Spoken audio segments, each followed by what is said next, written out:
my beautiful people? I am back. I've had a little bit of a break, but I have returned and I'm coming at you with a May TBR.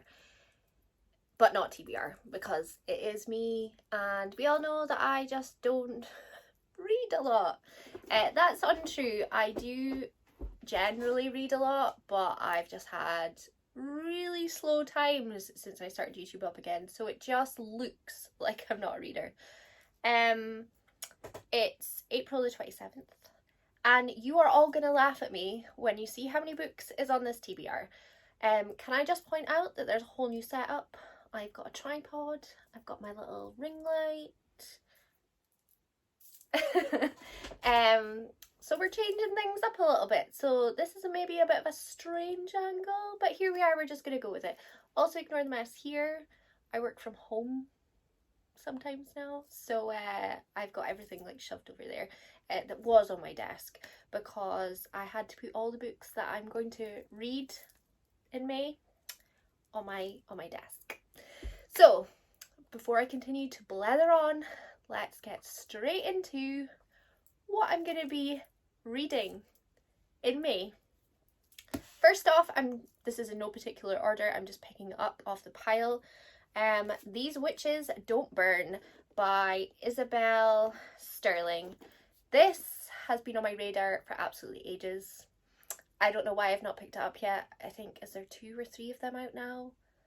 I mean, do I own them all? I don't think so, but who knows, because I'm that type of human being.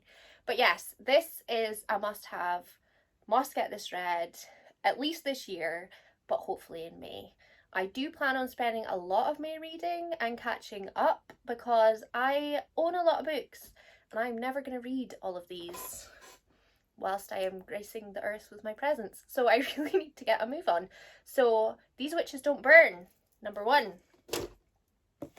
Number 2, Velvet Was the Night by Silvia Moreno Garcia. This is the same author that wrote, I have forgotten the name of it, Mexican Gothic.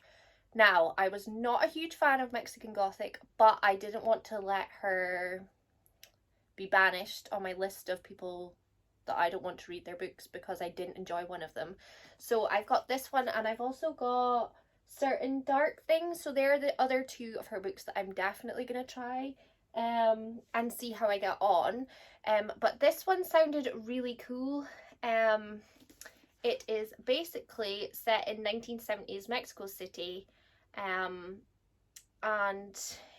Velvet Was the Night is an explosive combination of such classic 70s thrillers as 3 Days of the Condor and contemporary Mexican noir like Yuri Herrera's celebrated Signs Preceding the End of the World. It's a short one, it's not too hefty. I saw somebody was reading this and they really enjoyed it, so I thought I'm gonna pick it up. So I did. So that is number 2. Number 3 is The Spanish Love Deception by Elena Armas. This has been on my radar since it first came out. I didn't buy it for ages because it became really hyped up and then I panicked and thought, don't want it.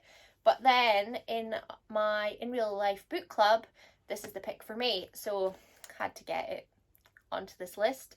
I am really looking forward to this though. I do feel like I'm needing something light, something fluffy. I think this is gonna basically give me what my heart desires and needs at this moment in time.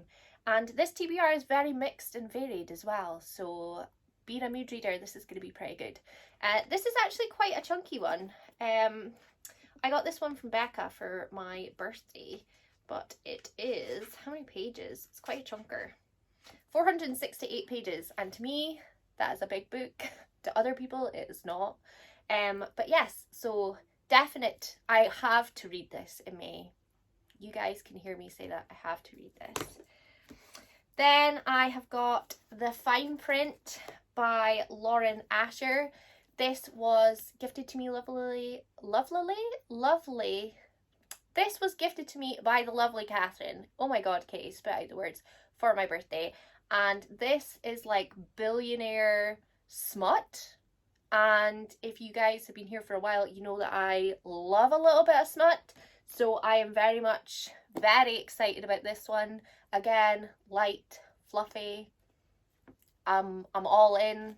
Danny read this, absolutely loved it, so I need to get on it. So that's book number 4 for me.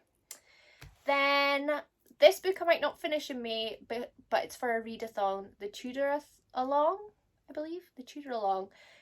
So it's basically Alison Weir's 6 Tudor Queens, and it is the first book in the series, which is Catherine of Aragon, the true queen.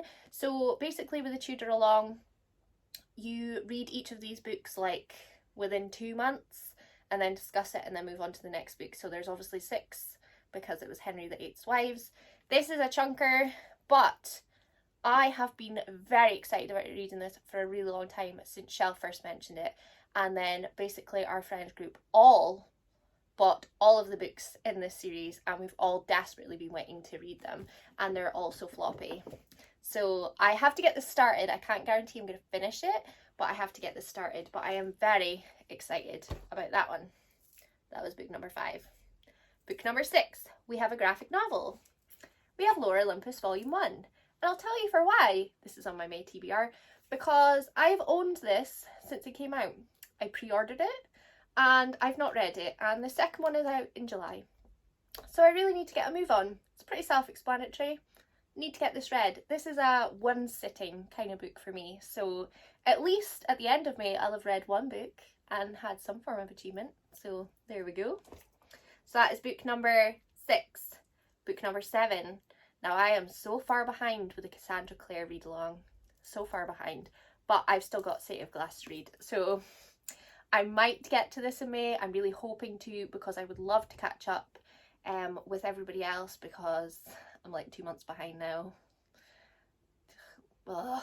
But anyway, so I really want to get to City of Glass. It might be in May, it might be in June, but let's hope it is in May so that I'm not as far behind as I am right now. So that was book number 7. Are we laughing yet? Because inside I'm laughing. The next book is Careless by Kirsty Kapes, and the reason why I bought this book is because Danny loved it, read it and told me to get it and said that I will really enjoy it. It still has the buy one get one half price sticker on it. I'm gonna have to get that off. Really grinds my gears. Why do bookstores do that to readers? Why? But anyway, so I wouldn't say this is light and fluffy from the sounds of things. I think Danny said it was quite funny, but I could be completely wrong. But yes, so this is quite a short one, so I am hoping to get to that. So that was book number 8. The next one is Crave by Tracy Wolff. You may have seen this appear on many of my TBR, not TBR videos, but I am hoping to finally get to Crave. And once I do get to Crave, I am planning on doing a dedicated reading vlog. So I really need to get a move on and actually start reading it.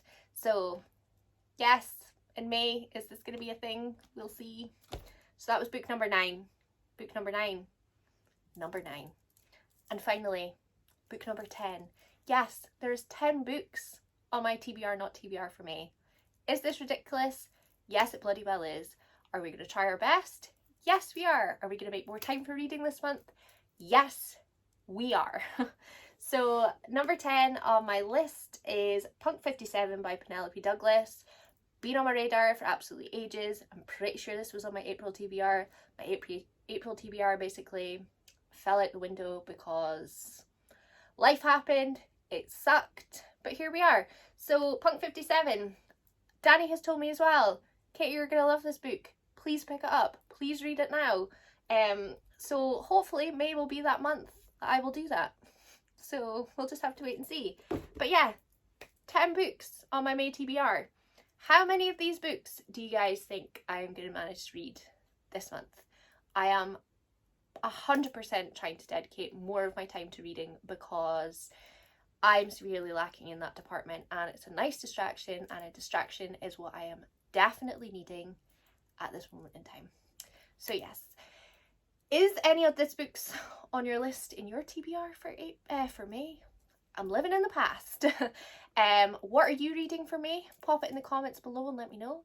I hope you all have a lovely day, and I will see you next time. Bye. I can't read.